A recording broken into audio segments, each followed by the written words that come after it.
I walked into my house after work and noticed something was wrong. My daughter's room was completely empty.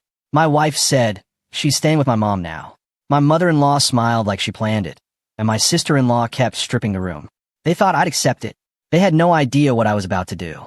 But before I begin, please like and subscribe to the channel. And we'd love to hear which part of the world are you joining us from. Let us know. Now, let's dive into today's story. Darren Pike drove the same stretch of road home every evening, 12 minutes from the south gate of the Riverside packaging plant to the cracked concrete driveway of the house on Clover Mill Road, through a stretch of Fort Wayne suburb that never quite looked different from one season to the next. Same flat lawns, same utility lines running parallel to the road, same gas station on the corner with a broken letter on its sign that nobody had fixed in 2 years. He knew every bend of it. He knew the light at Jefferson that stayed red for 40 seconds and the railroad crossing where you had to slow to 15. He knew this route the way a man knows anything he has traveled so many times it no longer requires thought. That predictability had never bothered him. Darren was 37 years old, and he had built his life the way he built most things, steadily, from the ground up without drama. He had worked the packaging floor for 11 years, rising from a line position to shift supervisor, a job that came with long days but a reliable wage and a manager who left him alone as long as the numbers were right. He drove a gray truck with 200,000 miles on it that he maintained himself in the driveway on weekends, Ava handing him tools she could barely name. He grilled on Sunday evenings. He paid his bills on the first of the month. His life had structure. It had edges he could see and corners he understood. Then there was Ava.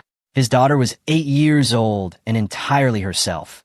A person so complete and particular that Darren sometimes watched her from across the yard and felt genuinely amazed that she existed. She had her mother's dark eyes, but his stubborn chin, and she moved through the world with the loud confidence of a child who has never been told she was too much. Her stuffed rabbit, a gray and well-worn thing she named Biscuit, lived on the left side of her pillow every night without exception. Her drawings covered the refrigerator in overlapping layers, mostly animals, with careful handwritten notes beside each one about where they lived and what they ate. She sang cartoon theme songs at full volume during bath time and never once seemed aware that anyone could hear her. The house on Clover Mill Road was small. 2 bedrooms, a cracked porch railing Darren kept meaning to fix, a backyard with a tire swing that tilted slightly to the left. But it was filled with noise and light and the evidence of a child who felt safe in it. It breathed. Marlene was a good woman. Darren had believed that and had not been wrong about it for a long time. They had met at a mutual friend's backyard gathering when both of them were 26, and he had liked her immediately. Her directness, the way she made decisions without hesitation, the way she laughed without covering her mouth. They had been good together in the early years. He remembered those years clearly. The road trips with no particular destination, the shared meals, the particular ease of 2 people who genuinely enjoy each other's company. But Marlene had always been close with her family. She had grown up in a house where the Voss women operated as a unit, decisions made together, loyalty to the group placed above almost everything else. Her mother Colleen called 3 times a week at minimum. Her younger sister Kelsey sent long texts at all hours that Marlene would answer mid-conversation without apology. The family was loud and warm, and they arrived at holidays with too much food and competing opinions about everything. In the early years, Darren had found it charming. He had come from a quieter house, and there was something he liked about the noise of them. There had been a version of Marlene, early in their marriage, that Darren remembered clearly. A woman who held opinions and shared them directly, who disagreed with her mother on the phone without softening the words, who had said once, years ago, that her family could be a lot and she knew it and she was sorry when it spilled onto him. That honesty had been something he trusted. He had built a marriage on the assumption that she would keep being that person. But charm is a thing that requires distance to sustain itself. The visits started the way these things always start, reasonably. Kelsey called one March with what she described as a situation involving her landlord, something about a lease dispute and a roommate who had left without notice. She needed somewhere to stay while she sorted it out. Just 2 weeks, maybe 3. Marlene had already said yes before she mentioned it to Darren. He agreed. 2 or 3 weeks was something he could work with. People go through rough stretches. Family helps.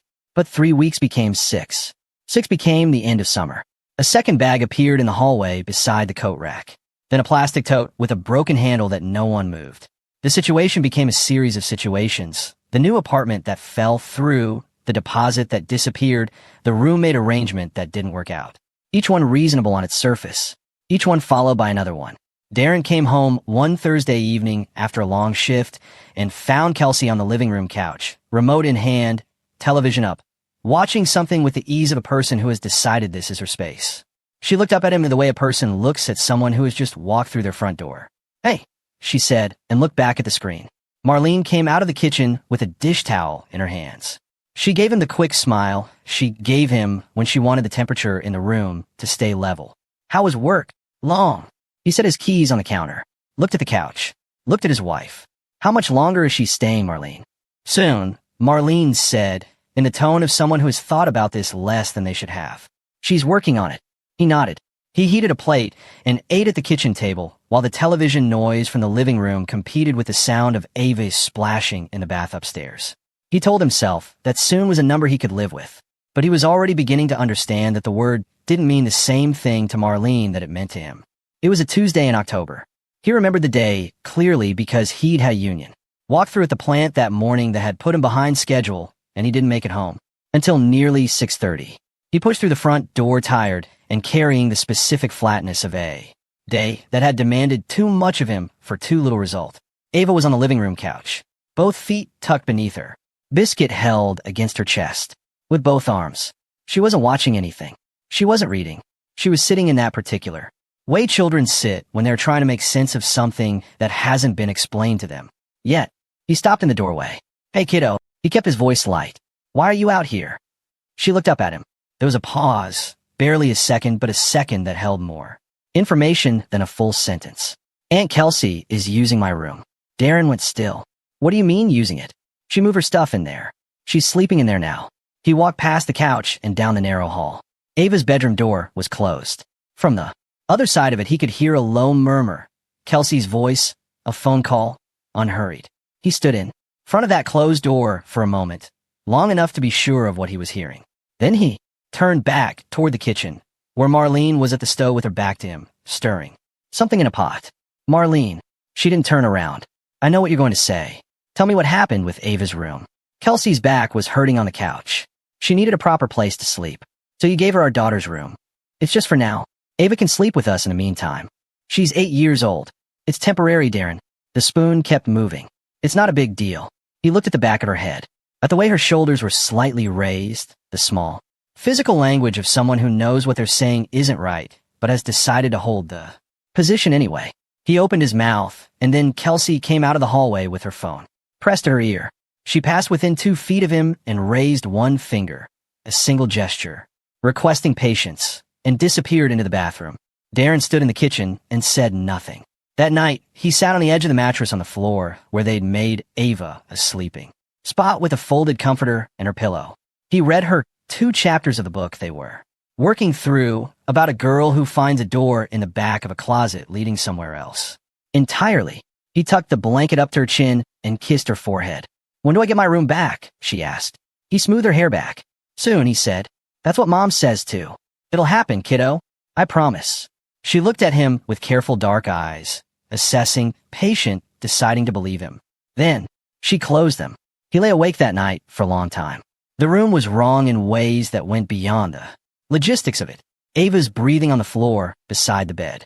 Marlene asleep with her back to him. The soft sound of the television still running in the living room past midnight. He stared at the ceiling and thought about what a room actually is. Not the walls or the window or the square footage. A room is where a child goes to be herself. It is where her things live and where her private world begins. You don't take that from a child for convenience. You just don't. It took 10 days for the lock to appear. In those 10 days, Darren watched the transformation of what had been his daughter's room with the specific, controlled attention of a man cataloging damage. Kelsey rearranged the furniture over 2 evenings, dragging the small bookshelf from the east wall to the corner by the window and pushing the little reading chair out to the hallway because she didn't need it. She packed Ava's art supplies, the tin box of colored pencils with the butterfly on the lid, the fat markers, the pad of watercolor paper, into a cardboard box and set them on the top closet shelf, where Ava's arms couldn't reach. She took down the drawings from the corkboard above the desk and left them in a pile on the floor without particular care. Darren found the pile when he went looking for Ava one afternoon and realized she was standing in the hallway, just standing there, looking at the closed door. He brought it up with Marlene that evening. She's moved Ava's things. Pack them away. Ava can't get to her own art supplies. Kelsey will be gone soon, and everything goes back. When? You keep saying soon, and I keep watching it get more permanent. Marlene set down the glass she was holding and turned to face him.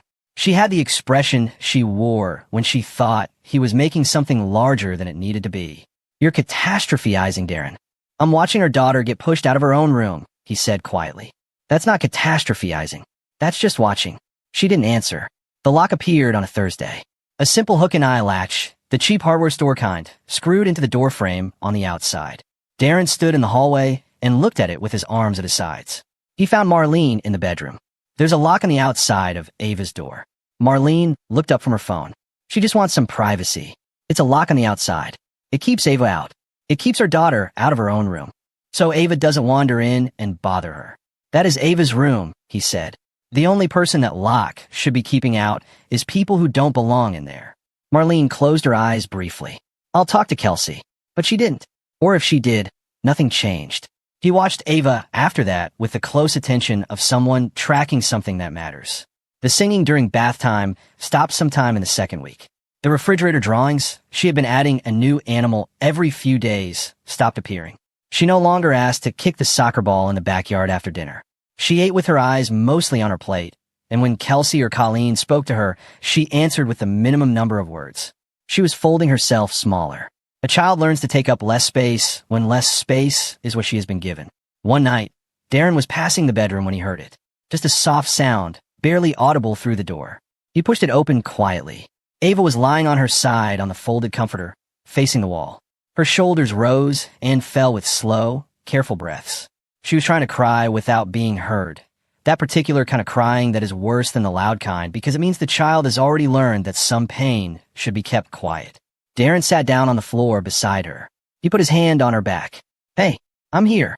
A moment passed before she turned. Her eyes were red and still wet.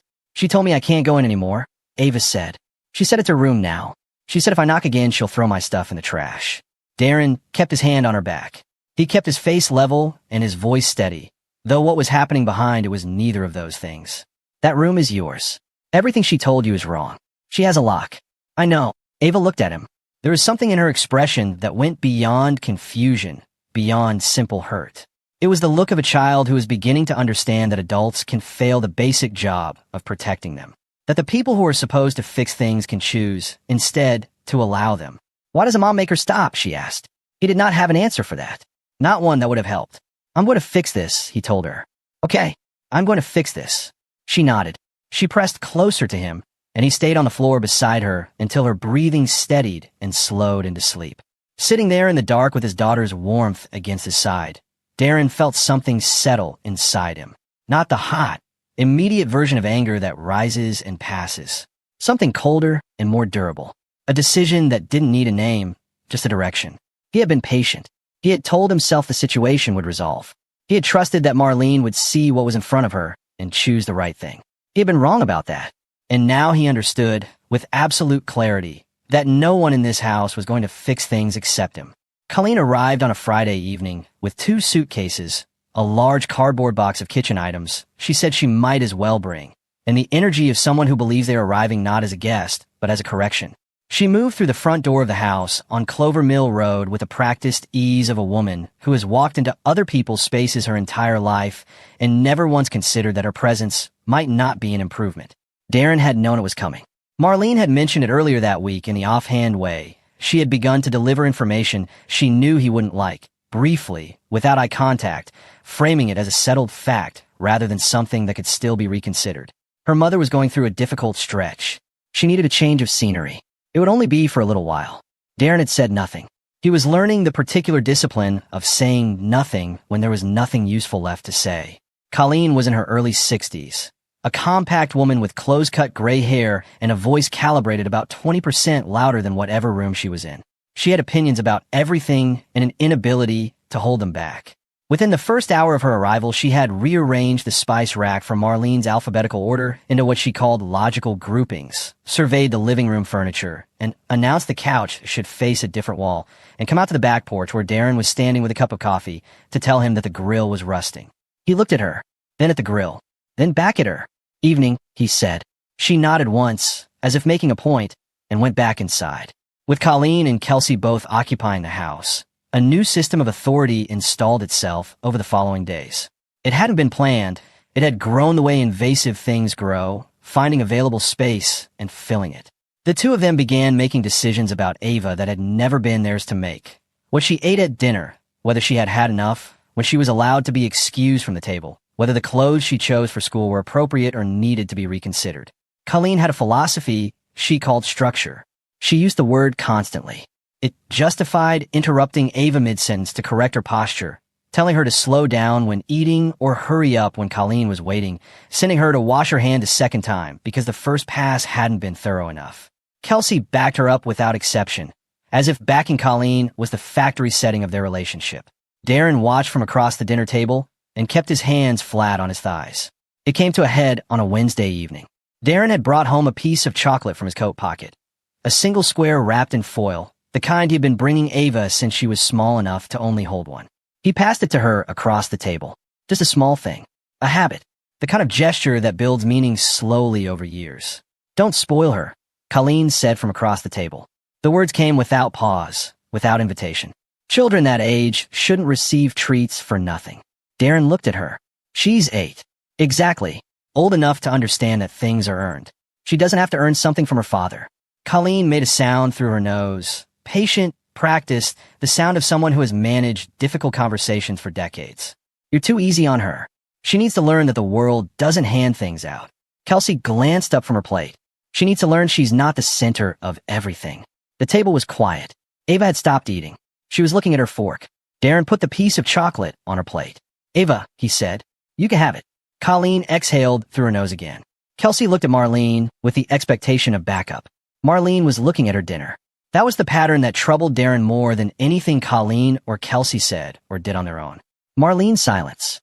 She sat at that table every evening while her mother and sister redirected her daughter, and she said nothing. Not once. Not a quiet correction or a gentle change of subject. She moved through it as if it weren't happening, a witness who had decided, for reasons Darren couldn't fully put a name to, that this was a situation she would not insert herself into. He noticed that Marlene said nothing.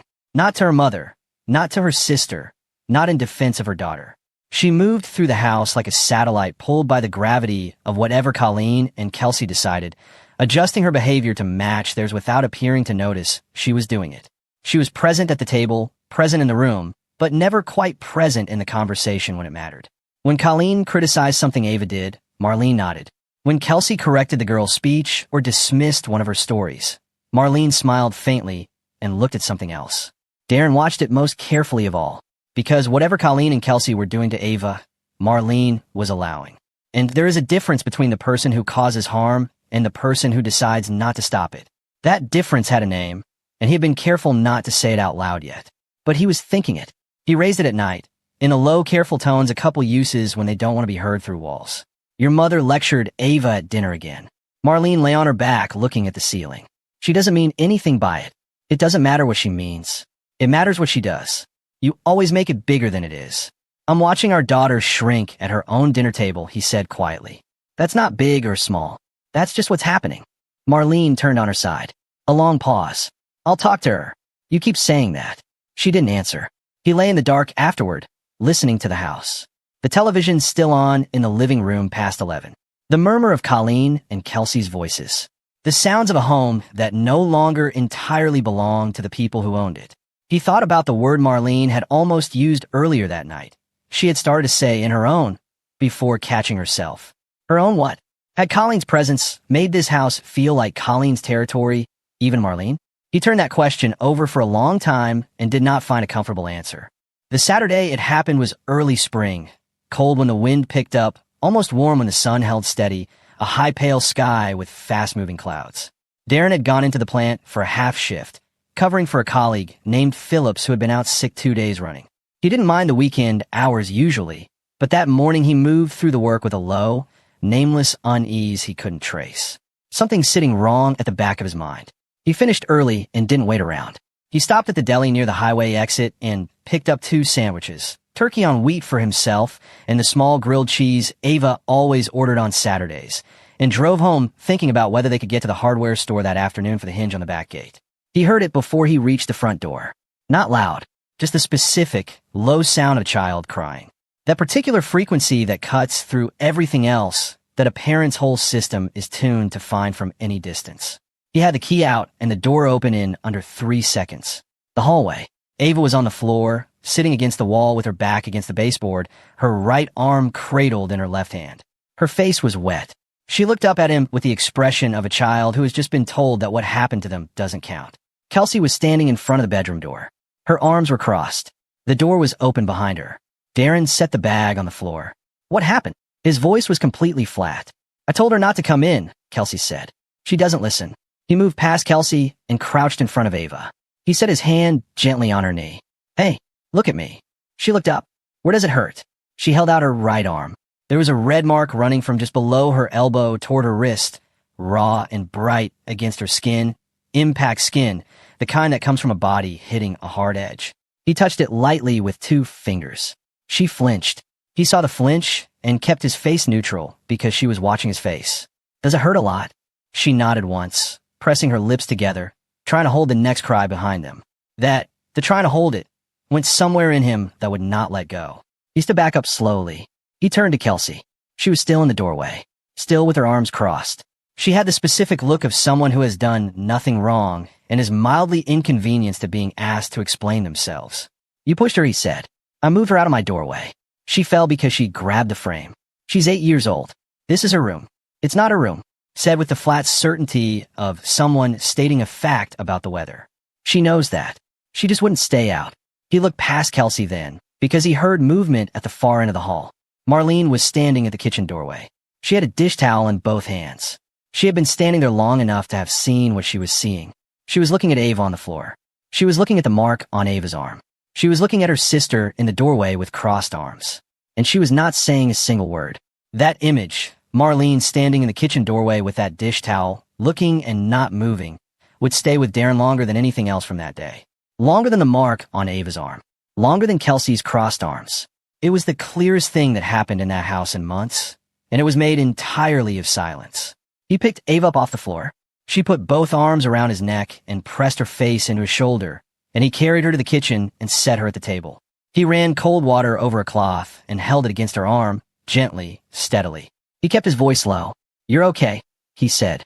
I've got you. She held on with both arms and didn't let go for a long time. He sat with Ava for 10 minutes. He unwrapped the sandwiches and set hers in front of her and got her a glass of juice and told her to eat. She was still sniffling, but she picked up the sandwich. That was enough to tell him she was going to be all right. Children are resilient in ways that are both comforting and heartbreaking. He told her he'd be right back. He walked down the hallway to the open bedroom door. Kelsey had retreated inside. She was sitting on the edge of the bed, on Ava's star comforter, now buried under Kelsey's things, scrolling on her phone with her thumb. The leisure of someone waiting for a situation to resolve itself without their participation. She looked up when he appeared in the doorway. That room is Ava's, he said. His voice was level, completely level. You put your hands on my daughter. I moved her out of my doorway, Kelsey said. She fell because she grabbed the frame on the way out. There's a mark on her arm. Kids get marks. You are not going to tell me about my daughter's body. Still level. Still quiet. Pack your things. You need to leave this house. She stared at him. You're joking. I'm not. You can't throw me out of Marlene's house. This is my house. You put your hands on my child. Collect your things and go. He walked back to the front door and opened it. He stood beside it without moving. He did not slam it or gesture theatrically. He simply stood beside an open door, indicating a direction. Kelsey came down the hallway and stopped when she saw him. Her jaw shifted. You are completely unbelievable. Get out. You always overreact. That's your whole thing, Darren. You always make everything a crisis. He said nothing.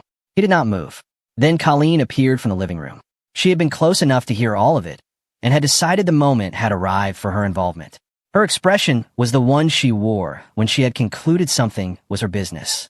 You do not speak to family that way, she said, with the authority of a person who has issued this correction many times before. Darren turned to look at her. He kept his voice at the same level it had been for the last several minutes. You've been in this house for 2 months. You've been telling my daughter when to eat and how to sit and what she's allowed to have from her own father. You watched your granddaughter get put out of her bedroom and said nothing. And today, Kelsey pushed her to the floor. I did no such out, he said, and pointed to the door. Both of you. The voices went up then. Colleen's carried the particular outrage of someone who had never in their adult life been told to leave a room. She spoke about family, about what family meant, about how you didn't put family out, about how Darren had never understood the first thing about any of it. Kelsey added her own current, cutting in and out at different angles, using words that were meant to land. Darren heard all of it. He let it pass through him without catching. Then Marlene came out from the kitchen. Darren. Her voice was tight. Please stop. Just please. He looked at her. He did not speak right away. There was something specific he needed to understand from her face before he said anything. They have to go, Marlene. You can't just... Kelsey put our daughter on the floor. He kept his voice low enough that only she could hear the full weight of what he said next. You were standing in the hallway when it happened. You saw Ava sitting on the floor with a mark on her arm. And you said nothing. Marlene's jaw tightened. Something shifted in her eyes. Not guilt exactly, but the shadow of its outline. She didn't mean to hurt her, Marlene said. That word again. Accident, he said quietly. Is that your position? That your sister pushing your daughter was an accident? Marlene looked at the floor between them. If that's how you see this, Darren said, then you need to decide which side of this door you're on. Kelsey and your mother are leaving. The only question is whether you're staying here with your daughter. The hallway held its breath. Colleen made a sound. Kelsey said his name in a tone designed to intimidate. Neither of those things mattered. The only thing that mattered was Marlene. He watched her. He watched the calculation happening behind her eyes, could see it moving there, the weighing of options, the arithmetic of costs. She had been running that calculation her entire adult life, always in her family's favor. She was running it now. A long moment passed. Then Marlene turned and walked toward her mother. Not dramatically, not with a speech or a declaration. She just took 6 quiet steps across the hallway and stood beside Colleen, and that movement said more than anything spoken in that house in months. Darren stood at the open front door and watched them collect what they needed. Coats, bags, Colleen's purse from the hook by the door. He watched Marlene follow them out without looking back at him. He closed the door. He locked it. He stood in the quiet hallway for a moment, alone in it. Then he walked back to the kitchen. Ava was still at the table. She had finished most of her sandwich. She was watching him with serious, careful eyes that looked older than 8. Is everything okay? She asked. He sat down across from her. He reached across the table and covered her small hand with his. It's gonna be, he said. And for the first time in a long time, he meant it completely. Patricia Gould had her office on the 4th floor of a downtown building that smelled of old carpet and dry-clean suits. She ran it with the efficiency of someone who had spent 30 years watching people make the wrong decisions under pressure and had learned to speak in direct, unornamental sentences because of it. She had met with Darren 3 times before the first hearing. Each time she had been direct in a way he appreciated because it matched how he thought. You're going to walk into that courtroom and want to react, she told him at their last meeting. Your wife is going to say things that aren't true. Her attorney is going to frame what happened in ways designed to make you look dangerous. Your job is to sit there and let the documents do the talking. You are a reasonable man with reasonable responses to an unreasonable situation, and that will be clear if you stay out of the way of it. I can do that, Darren said. I know you can, she said. That's why I'm telling you what to expect, rather than spending this meeting coaching you on how to behave. She held his gaze for a moment. If something she says makes you want to respond, press your feet flat against the floor and breathe. That's all. The morning of the hearing, Darren dressed in the dark blue suit he had bought for his father's funeral 7 years earlier. It was slightly short in the sleeves, and the collar had always fit tighter than it should, but he left the top button undone, and it was fine. He drove Ava to the neighbor 2 streets over before the school bus came. He told Ava it was a work meeting, which was not far enough from the truth to count as a lie. She gave him the look she gave him when she suspected he was simplifying something. Then she kissed his cheek and went inside. The morning of the hearing, Darren dressed in the dark blue suit he had bought for his father's funeral 7 years earlier. It was slightly short in the sleeves, and the collar had always fit tighter than it should, but he left the top button undone, and it was fine. He drove Ava to the neighbor 2 streets over before the school bus came. He told Ava it was a work meeting, which was not far enough from the truth to count as a lie. She gave him the look she gave him when she suspected he was simplifying something. Then she kissed his cheek and went inside. He sat in the truck for a moment in the neighbor's driveway. The morning was gray and cold, the kind of gray that presses down close. He thought about what Patricia had told him and about what he knew to be true, and he thought about his daughter kissing his cheek just now without knowing the full weight of what this day was. And then he started the truck and drove. The courthouse was gray limestone, the kind of building designed to communicate the weight of what happens inside it. The hallways smelled of old paper and floor wax, and the accumulated presence of other people's difficult days. Darren walked through them beside Patricia, who moved through the building with the ease of someone for whom this was unremarkable routine, exchanging brief nods with clerks and bailiffs. He sat at the plaintiff's table and looked across the room. Marlene was already seated. She had dressed carefully, a gray blazer, her hair pinned back, makeup precise enough to communicate control without appearing rehearsed. She was sitting very straight. She did not look at him when he came in. She looked smaller than he had expected. He had anticipated the version of her he had last seen walking out of the house on Clover Mill Road, certain, moving, in motion. What he saw instead was something more contained. She had prepared a story for today. Whatever she had told herself in the weeks between then and now, she had organized it into a version she intended to tell. Marlene's attorney, a man named Forsyth with a gray pocket square and a habit of pausing mid-sentence as if adding weight to his own words, opened by characterizing Darren as a volatile and controlling presence in the marital home. He used the word aggressive 3 times in the first 5 minutes. He described the evening Darren had asked Kelsey and Colleen to leave as a threatening display that placed both mother and child in immediate fear. He suggested that Ava's welfare was not secure in Darren's care. Darren pressed his feet flat against the floor beneath the table and breathed. The judge that morning was the Honorable Arthur Webb, a heavy-set man in his mid-60s who moved his pen across his documents with the unhurried attention of someone who charges his concentration carefully. He listened to Forsyth's opening without visible expression. He wrote several things down. Then Forsyth said it. His client was requesting full custody of the minor child, Ava Pike, with supervised visitation for the father pending a behavioral evaluation. The words moved through Darren's chest like something cold. He felt them land. He sat still and let them pass. Then Patricia Gould leaned forward and placed her folder on the table. "Your Honor," she said, "we have quite a bit to say about that." The documentation had been gathered carefully, over weeks, in the quiet, deliberate way Darren did most things. Not with a clear endgame in mind at the start, but because something in him had understood early on that precision and evidence matter more than volume. He had taken the first photographs on his phone the night Kelsey moved Ava's art supplies to the top shelf. He wasn't entirely sure what he was doing at the time. It had felt like the instinct to record something before it was gone. He had photographed the room then, and again when the furniture changed, and again when the lock appeared. Each photograph was automatically dated. Patricia Gould walked the court through it with the patience of someone laying stones across water, one solid placement at a time. The first set of photographs showed Ava's room as it had been. Stuffed animals on the shelf, a star rug, drawings on the corkboard, biscuit on the pillow. Then the series from 2 weeks later. The shelves bare of Ava's things and packed with Kelsey's bags and clothes. The rug gone. The corkboard empty. And the final photograph. The hook-and-eye latch mounted on the outside of the door, its cheap metal hardware clear and undeniable against the white-painted wood of the frame. Judge Webb's pen slowed over his notes. The second exhibit was a printed record of text messages sent from a family tablet to Ava's contact on the same device. There were 3 of them, sent across a 2-week period. The first read, "Stay out of my room." The second, "I told you not to come in here. Next time your stuff goes in the trash." The third, sent 2 days before the incident. "That door is locked for a reason. Stop trying the handle."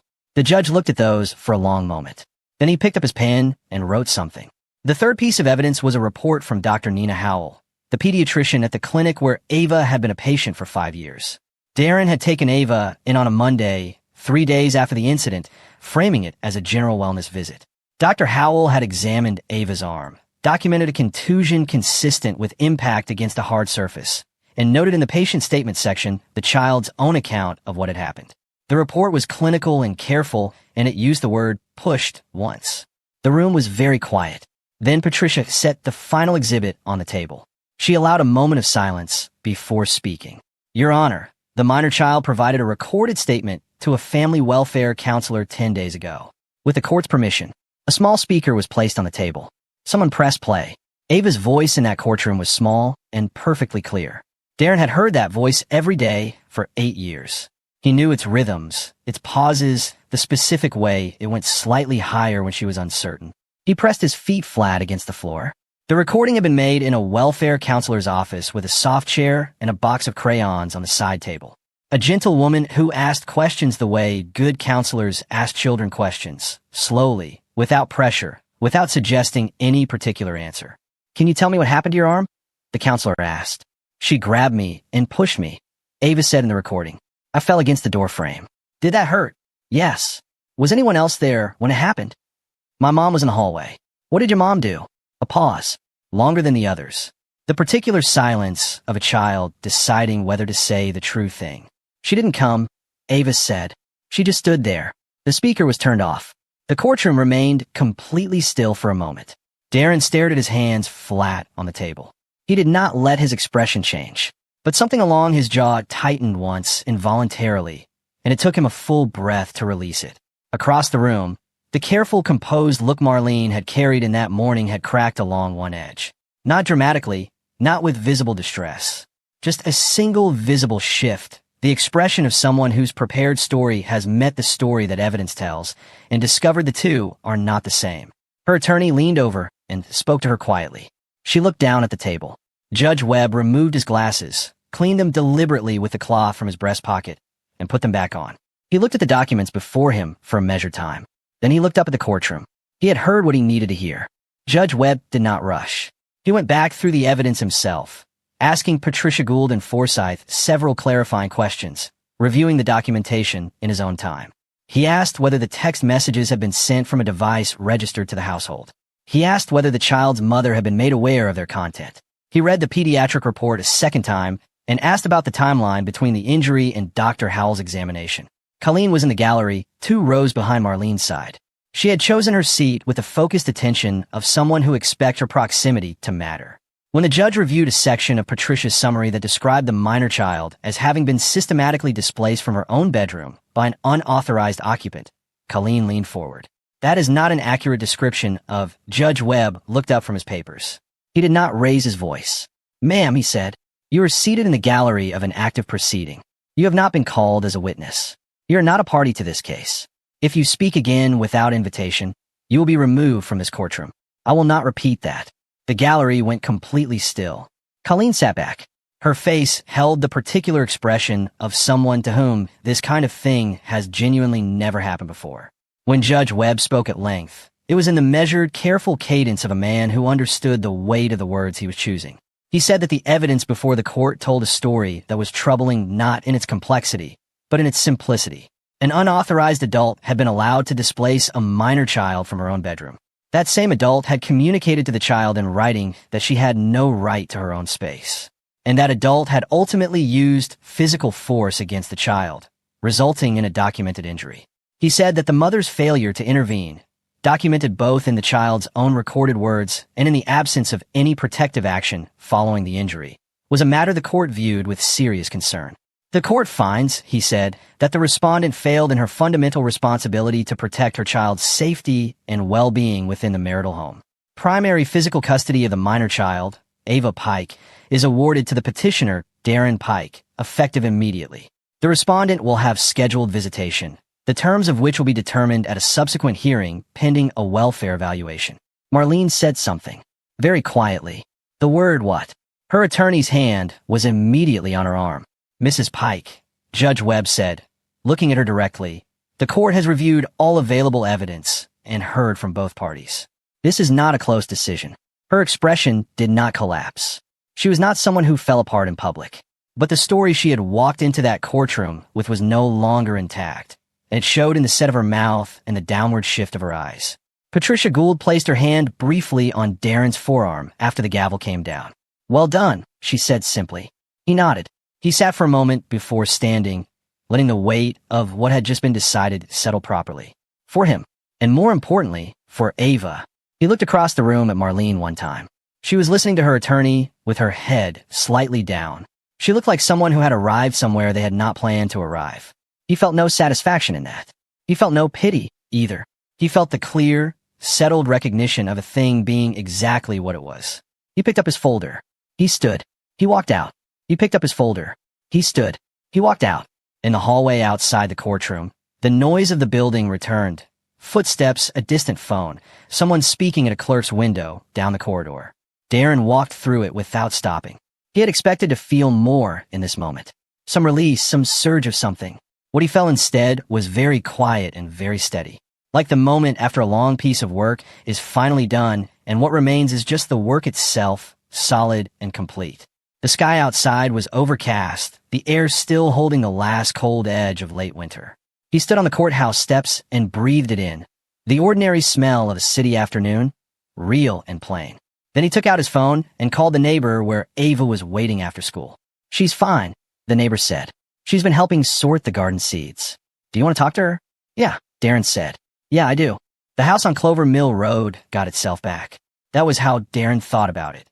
Not as something he did, but as something that was already underway the moment the door had been closed and locked and the television in the living room had stopped being the last sound he heard before sleep. The house was quiet in the right way now. Settled. It had its shape back. The first thing he did after the court order came through was stand in the hallway with a flathead screwdriver and remove the hook and eye latch from the outside of Ava's bedroom door. He unscrewed the mounting plates from the doorframe, dropped the entire assembly into the kitchen trash can, and stood there for a moment in the hallway listening to the house around him. The screw holes were barely visible. He'd putty them later. He pushed the door open and stood in the doorway. The room had been stripped of itself. Kelsey had taken her things when she left, but what remained was a space that had been lived in by the wrong person. Rearranged, impersonal, smelling faintly of someone else's habits. The star rug was gone. The corkboard was bare. The shelves had been cleared and not restocked. He heard footsteps behind him. Ava came and stood in the doorway beside him, looking into her room with that careful, considering gaze she gave to things she was deciding about. They stood together in the doorway for a moment, father and daughter, looking at the same space and both understanding what it needed. "We could do whatever you want with it," Darren said. "Whatever you want it to look like." Ava looked around slowly. "Can we paint it? What color?" She thought. "Yellow, but soft. Not too bright. We could do soft yellow." She turned to look at him with the first fully bright expression he had seen on her face in weeks. "Can we go get the paint today?" They went that Saturday morning, just the two of them, the gray truck pulling into the hardware store lot before 9. Ava moved through the paint aisle with the seriousness of someone making a real decision. She held swatches against her arm to judge them in the store light. She rejected 2 yellows as too sharp and 1 as too green before finding the right one. A warm, muted tone the label called morning mist that looked, against the white shelf, like the color of something just beginning. She put in the card. They spent the afternoon on the room. Darren taped the baseboards while Ava organized the new shelf brackets, trying each one in position before settling on the arrangement she wanted. They painted with the radio on low, Ava handling the roller on the lower sections, Darren cutting in along the ceiling and trim. She narrated her opinions on the progress as they worked, which wall was looking best, which section needed a second coat, whether the window wall might look slightly different from the others. He agreed more than he disagreed. By evening, the room smelled like paint and fresh starts. He put her books back on the shelves in whatever order she chose. The star rug had been packed in a box in the garage, somehow surviving the whole thing, and he found it and brought it back.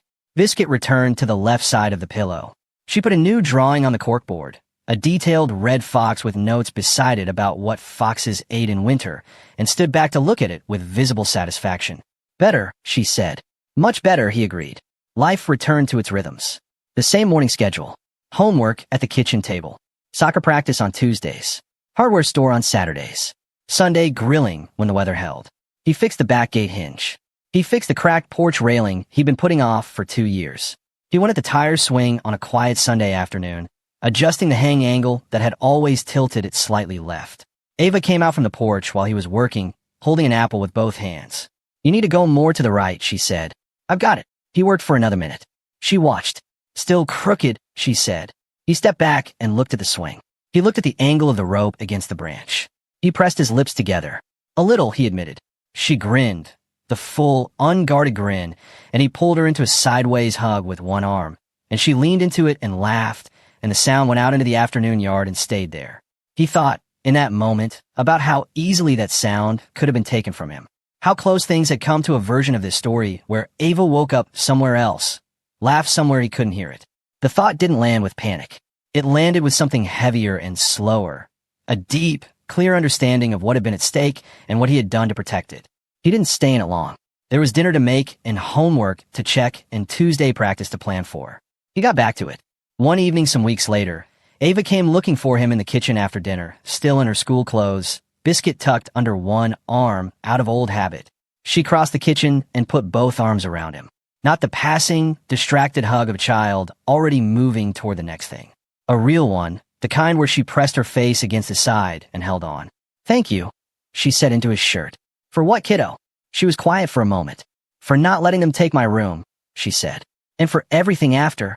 He put both arms around her. He held on. He didn't try to find the right sentence for what moved through him because there wasn't one, and because the moment didn't need words. It only needed what it already had.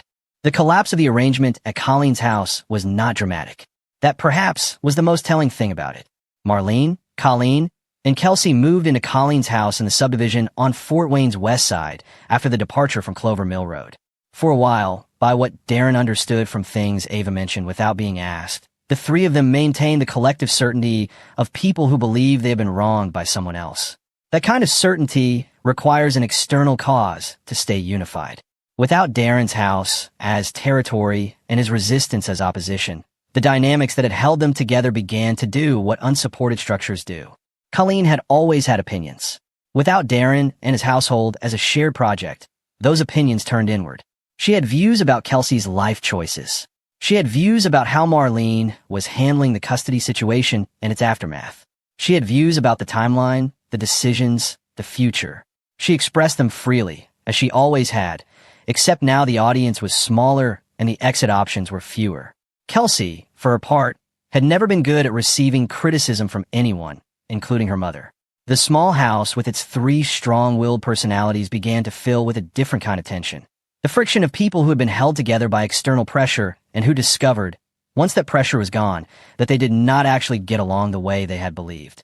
Darren heard some of this from Ava, who spent weekend visits there, and told him what she saw honestly, the way children report information when they trust the person receiving it. He never asked her to tell him anything. He never framed her observations as anything other than what they were, a child describing her weekend. What she described, over the first several months, was a tense house. Arguments she didn't always understand. Kelsey and Colleen going days without speaking after bad ones. Marlene mostly staying in her room. Kelsey moved out in the fall. Ava mentioned it on a Sunday evening with the same matter-of-fact tone she used for most observations. Aunt Kelsey left. She got an apartment somewhere. She didn't say goodbye to anyone. After that, it was just Marlene and Colleen. And Colleen, without her daughter as an ally, was a different kind of presence. More concentrated. The opinions that had previously been directed outward turned fully inward. And the two women who remained circled each other in a house that had never had quite enough room for both of them. Ava mentioned once that her mother had started taking long evening walks, sometimes not returning until after dinner. Darren understood that. Sometimes a long walk is the only available option. What he noticed on the visitation handoffs, the brief overlaps at the door, the occasional school event, was that Marlene was trying. She was present with Ava, on time, engaged. Whatever else had fallen away, she was not choosing to lose her daughter, and he registered that without comment. He kept the handoffs neutral. He kept his voice minimal and his face professional. He did not create conflict, and he did not invite familiarity. But he saw it sometimes. A particular look in Marlene's expression in the moments after she had said goodbye to Ava and was turning back to her car. The look of someone sitting with consequences they have had a long time to examine and still cannot make peace with. The gap between who she had believed herself to be and what she had done in that hallway was a specific kind of distance, and Darren had lived long enough to know it didn't close easily or quickly. He did not take pleasure in it. That was true, and he checked it honestly. But he also did not pretend he didn't see it. What had happened. Regret was real. It belonged entirely to the person carrying it. It was not a debt that someone else owed you the courtesy of receiving. The family she had chosen over her daughter had dissolved under its own weight. The things she had protected had not protected her back. That was the sum of it. Life had a precision about these things that no one plans for. There were people who suggested, in the year that followed, that Darren might eventually soften his position. His colleague Hammond at the plant said it one afternoon over lunch, not unkindly, in the easy way of a man who believes time dissolves most things. "She's still Ava's mom," Hammond said. "Worth keeping some kind of door open." His uncle Carl said something similar at a family gathering that fall, using the language of peace and moving on, suggesting that carrying hard feelings was its own kind of weight. "Let it go," Carl said. "For your own sake. Even Patricia Gould mentioned, at their final meeting, that outcomes like this one had a tendency to complicate over time. People change, she said simply. Worth keeping in mind. Darren listened to all of them. He appreciated the care behind the words, even when the words were slightly off the mark. But there was something all of them were, in their different ways, asking him to forget. Not simply to stop dwelling on it. Not to forgive in the practical sense of ceasing to be consumed by it. They were asking him to pretend that what had happened in that hallway had not revealed something real about Marlene. That her silence had been an accident. That the walk toward her mother's side had been a momentary lapse rather than a fully conscious choice made with complete knowledge of what she was choosing. He had examined that moment enough times to know what it was. He was not angry. He checked that regularly, in the quiet evenings when Ava was asleep and the house had that particular settled quality of a day ending well. He did not feel the corrosive, burning version of hurt that requires constant feeding and damages everything around it. What he felt was something different, a settled, clear knowledge of who Marlene had shown herself to be when it actually counted. The kind of knowledge that doesn't arrive with drama. It just arrives, and it changes what you can trust someone with. That was not punishment. That was not bitterness. It was the reasonable consequence of evidence. He rebuilt the routines of his home the way he rebuilt anything after a disruption, starting with what mattered most and working outward. Breakfast at the same time. Homework at the kitchen table. Soccer on Tuesdays.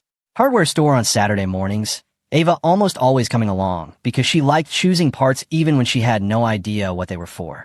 He puttied the screw holes in her doorframe until they were smooth and invisible. He fixed the porch railing. He leveled the tire swing until even Ava agreed it was straight, which was not a concession she made easily. The house became what it had always been supposed to be, a place where the refrigerator held too many drawings, where the kitchen smelled like something cooking on a Sunday, where a child felt safe enough to be loud. That seemed like a small thing until Darren thought about how close he had come to losing it, and then it didn't seem small at all. It seemed like the only thing. Ava grew. The songs came back during bath time, different songs now, from a show at school, same volume as always. The refrigerator filled with new drawings. The animal portraits became more detailed and meticulous, each one with careful research notes, because Ava had decided she was interested in wildlife biology as a career and was treating this interest with the seriousness it deserved. She made a close friend named Iris, and they developed a flashlight signal system across the backyard fence that communicated things Darren was probably not meant to fully understand.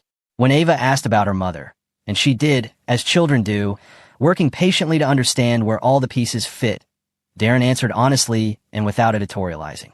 He told her that her mother loved her, which was true. He did not say anything that wasn't true. He never spoke badly about Marlene in front of Ava. Not once, because he believed that was a relationship Ava had the right to build and navigate on her own terms. That was not his to influence. But he also did not pretend that things were other than they were. He did not dress the truth in softer language to make it easier to carry. He believed his daughter deserved to grow up knowing that truth was worth protecting even when it was uncomfortable. That real love shows up in action. That silence in a hallway when someone needed you is itself a statement. Some of that was too much for her now. She would grow into it. He would be there when she did. Darren never reached out to Marlene. Not once. Not to smooth things over. Not to offer the kind of tentative reconciliation that people attempt when they can't sit with the rawness of a clean break. What had happened had happened. The moment in the hallway had been real. The choice she had made had been deliberate. He had watched it in real time. Some things, when you see them clearly, cannot be unseen. That was not a wall built in anger. It was a line drawn in full understanding of what it marked and what it was protecting. The house on Clover Mill Road with its fresh yellow paint and its reorganized shelves and its fixed railings and its level tire swing was not a monument to anything. It was just a home, a real one. One with edges he could see and corners he understood. One where the sound of his daughter singing badly in the bath at full volume was the most important sound in it. He had drawn the line. He had made sure no one crossed it again. And in the quiet, ordinary, daily work of that, the breakfast at the same time, the homework at the table, the hardware store on Saturday mornings, he had exactly the life he had fought for, which was the only life that had ever mattered.